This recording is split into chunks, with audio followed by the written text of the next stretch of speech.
Hi friends, in spotlight current event analysis UPSC booster 5 में आपका सबका स्वागत है। हम यूपीएससी प्रीलिम्स के लिए कुछ बिट्स देखेंगे और उनके करंट बेसिक भी देखा जाएगा।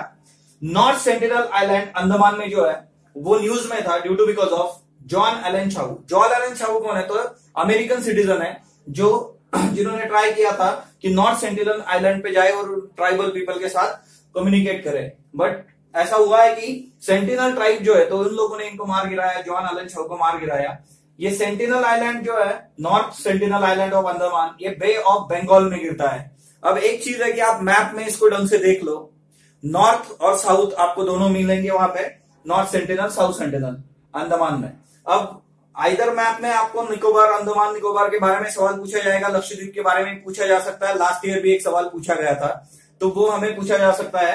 मैप यहाँ पे इंपॉर्टेंट है। सेकंड थिंग इज दैट कि जॉन एलन चाऊ की वजह से ये नॉर्थ सेंटिनल आइलैंड तो न्यूज में आ गया, तो इंपॉर्टेंट है सेंटिनल ट्राइब। सेंटिनल ट्राइब की अगर हिस्ट्री आप देखो तो इनकी पॉपुलेशन है 39 अकॉर्डिंग टू द 2018 का जो हमारे पास आंकड़ा है उसके हिसाब से।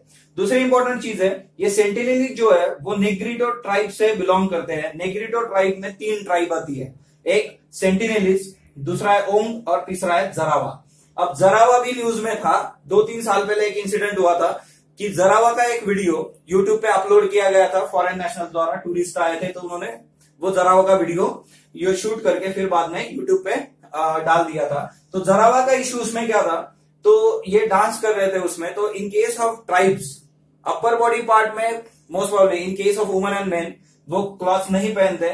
तो dignity of woman and India, वो सारा हमारा कल्चर इंपॉर्टेंट है। तो डिग्निटी ऑफ वुमन की वजह से इसके ऊपर सवाल खड़ा हुआ था और कुछ पुलिस पर्सनल भी थे जो हमारे थे वहां पे खड़े थे, उस वीडियो में दिख रहे थे। तो जरावा की वजह से क्या हुआ, फिर आर्टिकल 19 आपको पता होना चाहिए। आर्टिकल 19 में क्या है ना कि मूवमेंट, फ्रीडम ऑफ मूवमेंट, तो फ्रीडम ऑफ मूवमेंट को रेस्ट्रिक्ट कर दिया है। जरावा ट्राइब जहां पे है वहां पे 5 किलोमीटर के सर्कमफरेंस में बफर जोन तैयार कर दिया गया है और बफर जोन में आप नहीं जा सकते। यू कांट से दैट कि मेरे हाथ में लक्ष्मीकांत है और मुझे अंदर जाना है ना। Article 19 movement, freedom of movement, तो जरावा उसकी वजह से न्यूज में था। अब जैसे नेग्रिटो ट्राइब है तो उसका दूसरा एक आता है वो है मोंगलाइट।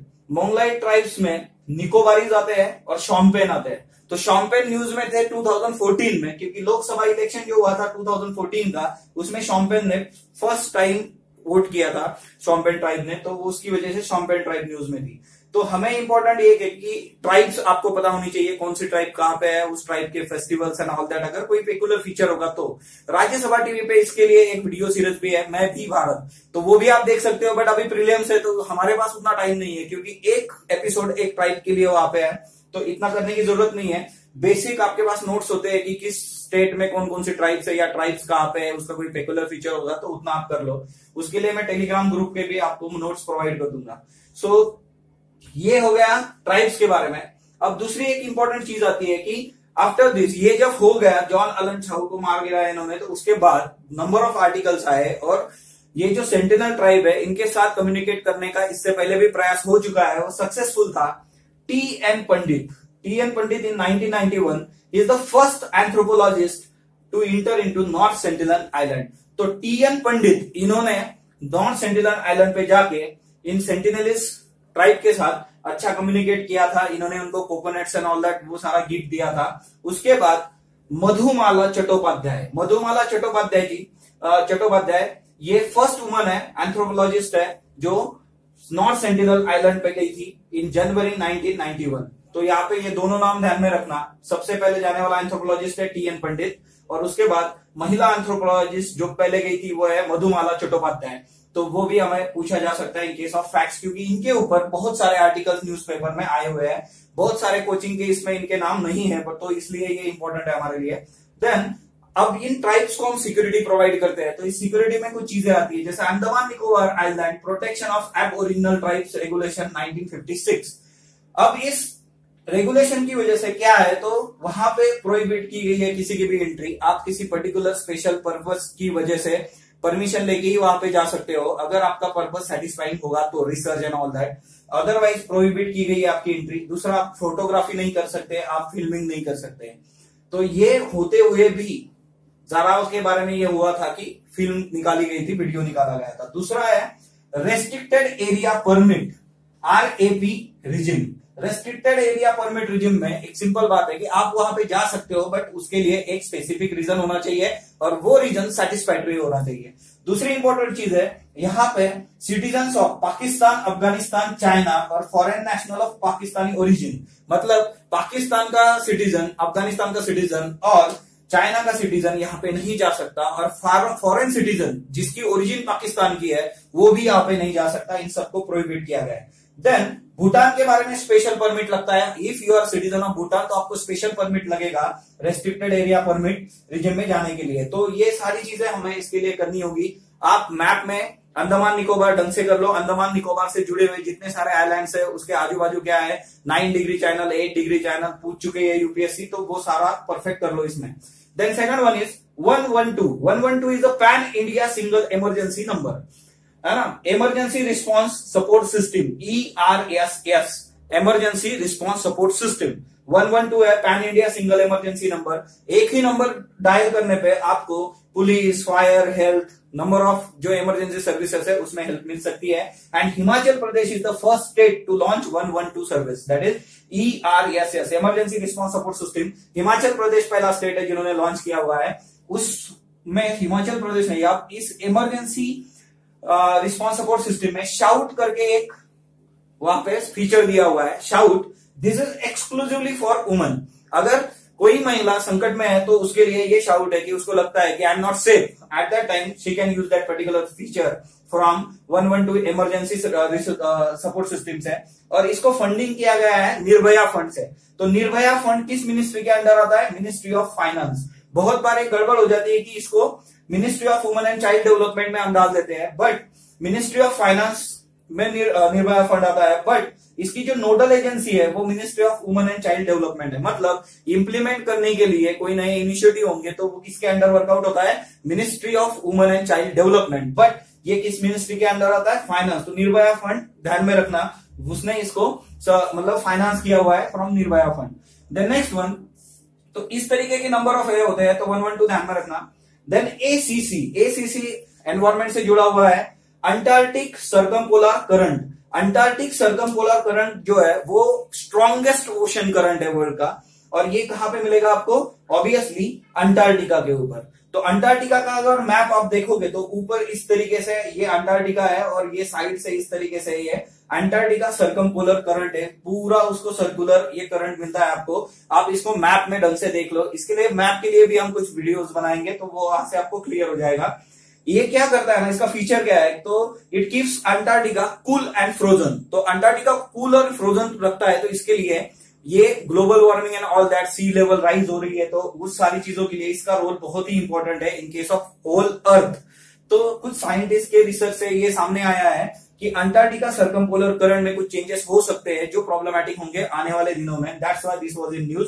तो अंटार्कटिका सर्कमपोलर करंट ये स्ट्रॉन्गेस्ट ओशन करंट है दुनिया का, और ये अंटार्कटिका को कूल और फ्रोजन रखता है, जो पूरे अर्थ के लिए इंपॉर्टेंट है। The next news is about तितली cyclone.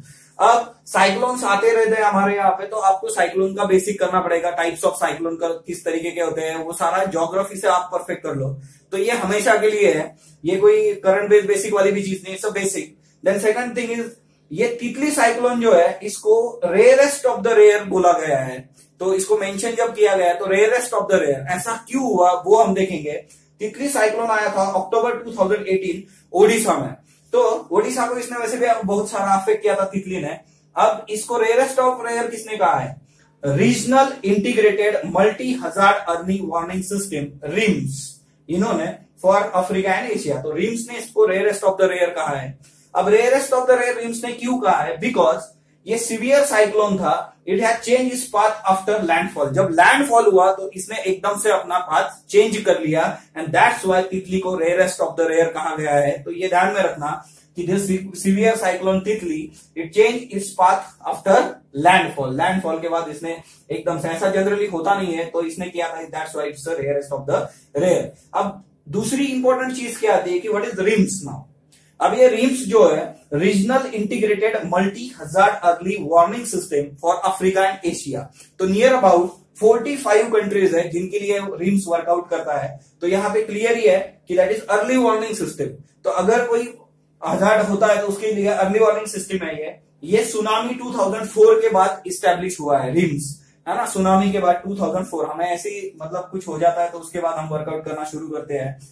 RIMS Thailand programme unit of agency. अब रिम्स का जो प्रोग्राम यूनिट है वो थाईलैंड में है और फिलहाल अभी इन 2018-19 ये इंडिया इज चेयरिंग रिम्स, तो इंडिया रिम्स का चेयर है अभी, तो इंडिया के पास है। ये चेंज होता रहता है, तो ये दो चीजें ध्यान में रखना। और फिलहाल ये हमेशा के लिए है Thailand programme unit of the agency RIM का। तो साइक्लोन से जुड़ी हुई सारी चीजें आप करोगे। इन केस ऑफ ज्योग्राफी आप सारे साइक्लोन्स। और दूसरा मुझे कमेंट बॉक्स में बताओ कि साइक्लोन्स कहां पे ज्यादा आते हैं, ईस्ट साइड में आते हैं इंडिया के या वेस्ट में आते हैं, वो आप कमेंट बॉक्स में बताओगे। देन पॉलिटी के कुछ आर्टिकल्स न्यूज में थे जो हमारे लिए इंपॉर्टेंट है, आपने वो पढ़े भी होंगे बट आपको फिर से उसको रिवाइज करना पड़ेगा। That is article 20। आर्टिकल 20 में तीन चीजें आती है कि आप विदाउट एनी मतलब लॉ ब्रेक किया है, किसी ने अगर लॉ का पालन नहीं किया तो उसको एकदम से सजा नहीं दे सकते। दूसरा होता है डबल जियोपार्डी, एक ही मतलब किसी ने अगर एक ही गुनाह किया तो उसके लिए उसको 2 बार सजा नहीं दे सकते। और तीसरा एक आता है कि खुद के बारे में विटनेस बनाना जबरदस्ती। तो ये तीन चीजें आर्टिकल 20 में आती है। आर्टिकल 20 फंडामेंटल राइट से पढ़ लो आप। गुवाहाटी हाई कोर्ट में इसकी केस हुई थी डबल जियोपार्डी के लिए, तो डबल जियोपार्डी अप्लाई नहीं होगा अगर किसी को मतलब कोर्ट में वो सुनवाई होने से पहले ही किसी को रिहा कर दिया गया है या वर्कआउट नहीं हुआ है प्रॉपरली, तो डबल जियोपार्डी वर्कआउट नहीं होगा। इस तरीके का जजमेंट था। बट हमें वो नहीं पूछा जाएगा, हमें क्या पूछा जाएगा, बेसिक आर्टिकल 20 पूछा जाएगा, फंडामेंटल राइट्स। तो फंडामेंटल राइट्स का बेसिक आपको पता होना चाहिए आर्टिकल 20 के बारे में। Then article 370। आर्टिकल 370 न्यूज में था क्योंकि आर्टिकल 356 अप्लाई हुआ प्रेसिडेंट्स रूल इन जे&के, तो आर्टिकल 356 और 370 का रिलेशन क्या है वो आपको पता होना चाहिए। Then article 35A। Article 35A के ऊपर मैंने ऑलरेडी एक वीडियो बनाया हुआ है, तो आर्टिकल 35A वाला जो वीडियो है उसकी लिंक मैं इस वीडियो के नीचे पोस्ट कर दूंगा, तो वहां से आप उसको देख सकते हो। This is very important. Article 35A के ऊपर भी सवाल पूछा जा सकता है। आर्टिकल 35A क्या होता है कि आप अगर जे&के के सिटीजन नहीं हो, मतलब सिटीजनशिप, तो वहां पे एक आपको परमानेंट रेसिडेंट का सर्टिफिकेट मिलता है। अगर आप जे&के सिटीजन नहीं हो तो आप जे&के में कोई भी प्रॉपर्टी नहीं ले सकते। प्रॉपर्टी मींस कि आप वहां पे घर जमीन नहीं ले सकते, उस तरीके से रेंट से आप रह सकते हो।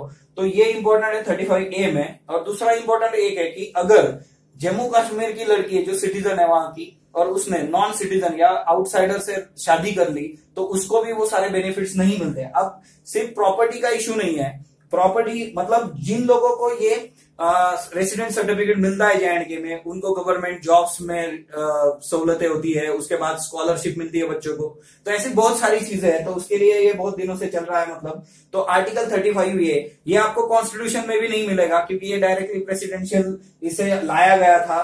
तो आर्टिकल 35A के लिए सारा A to Z जो है उसकी लिंक मैं पोस्ट कर दूंगा, वो आप वहां से देख लो।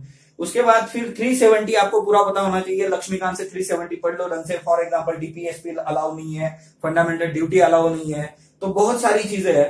तो 370 आपको ढंग से पता होना चाहिए। 356 इसी के साथ आप कर लो। 365 भी कर लेना क्योंकि 365 में क्या होता है, सेंटर डायरेक्शन अगर कोई दे और स्टेट उसको नहीं मानता है तो 356 है, प्रेसिडेंशियल रूल आता है।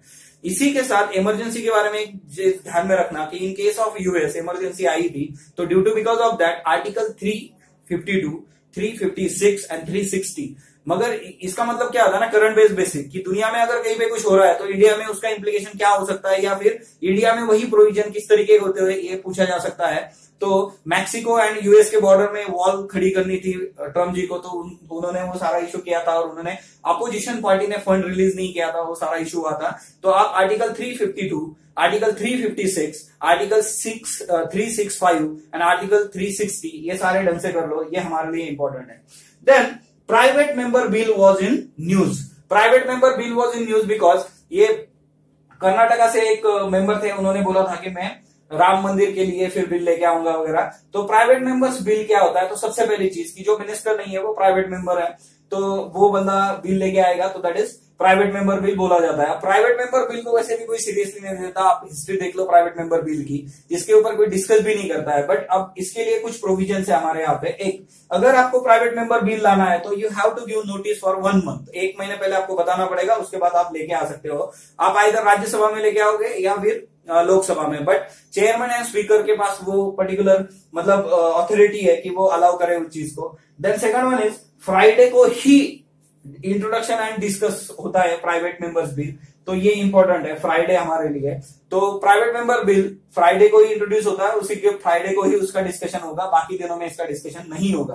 अप टू 1997 तक 3 बिल अलाउ थे पर वीक, बट वो इतने बिल आते थे उसके ऊपर कोई डिस्कशन नहीं, तो उसके बाद ये चेंज कर दिया, अब 3 बिल्स पर सेशन अलाउड है, कि पर सेशन जो विंटर सेशन है या फिर कोई सेशन होगा तो ये विंटर सेशन के लिए ही था, तो वहां पे सिर्फ 3 बिल प्राइवेट मेंबर के आ सकते हैं। और इसकी हिस्ट्री, तो प्राइवेट मेंबर के बारे में वही प्राइवेट मेंबर बिल क्या होता है, कब आता है, वो सारे फैक्ट्स मैंने आपको बता दिए, तो वो आप एक बार रिवाइज कर लेना इन केस ऑफ लक्ष्मीकांत। उसके बाद एक इंपॉर्टेंट चीज है, that is competition commission of India. Competition commission of India 2002 के एक्ट से आया हुआ है। तो कॉम्पिटिशन कमीशन ऑफ इंडिया किस लिए है, तो competition of commission of India एक मार्केट में कंपटीशन बनी रहे, जो अलग अलग बिजनेसेस होते हैं, मतलब for example big billion day लेके आते हैं, मतलब फ्लिपकार्ट वाले या फिर अमेजोन की डील होती है 1 रुपए में मोबाइल वगैरह, तो इसके ऊपर चेक लगाया गया है। ये क्यों, तो competition, healthy competition in a market, sustainable competition in a market, ये इनका काम है। देन फ्रीडम ऑफ ट्रेड इनका काम है। देन इंटरेस्ट ऑफ कंज्यूमर, ये भी इनका काम है। तो 4 चीजें यहाँ पे, कंपटीशन मेंटेन रहो, सस्टेनेबल रखो, तीसरी चीज है that is free trade, and last one interest of consumer. तो ये 4 है। Chairman and members they are recruited और अपॉइंटेड बाय सेंट्रल गवर्नमेंट। तो इसके चेयरमैन और मेंबर जो होते हैं वो सेंट्रल गवर्नमेंट अपॉइंट करता है, और फिलहाल में ही चेयरमैन की अपॉइंटमेंट हुई है, तो उनका नाम है Ashok Kumar Gupta. So Ashok Kumar Gupta is the new chairman to competition commission of India. तो इस लेक्चर में हमने इतनी सारी चीजें देखी है, ये सारे फैक्ट्स है, इससे जुड़ी हुई कुछ चीजें मैंने आपको बताई, जैसे ट्राइब्स आपको पढ़नी है, article 20, article 370, then article related with the emergency, ये सारा आपको लक्ष्मीकांत से करना पड़ेगा, या फिर जो कुछ बुक आप पढ़ रहे हो मतलब पॉलिटी के लिए, तो वो सारा करंट बेसिस अगर साथ में आप करते रहोगे तो definitely it will helpful for you. So spotlight को लाइक कीजिए, शेयर कीजिए, सब्सक्राइब कीजिए, और अगर आपके कोई सजेशंस होंगे तो वो कमेंट बॉक्स में दीजिए। Thank you friends.